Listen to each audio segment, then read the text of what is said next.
Parang si Ronel, maliit. Di si Ronel. Huh? Hindi naman masyado. Okay lang. Nako, Ginagano. pinapatay na ata ang bata. Lalaki na naman.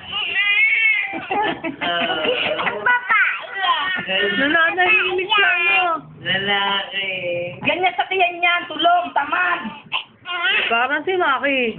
Oh, ayan, o, ganyan niya. Hindi mo galitin, hindi maano. Ayan. Oh, opo. Maligam-gam ba yung ate Manay? Ayun yung tabuo talaga.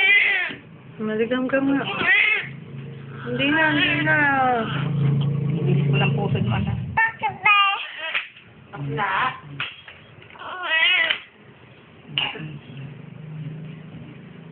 Doon ka, gumising ka, tanghali na, hindi pa natulog. Ganyan sa piyan yan eh. Napakatamad eh. Tulog, huwag gising. Gising, tamad na tamad ka. Tamad na siya ka, ganyan ka. Oh, sige, doon ka.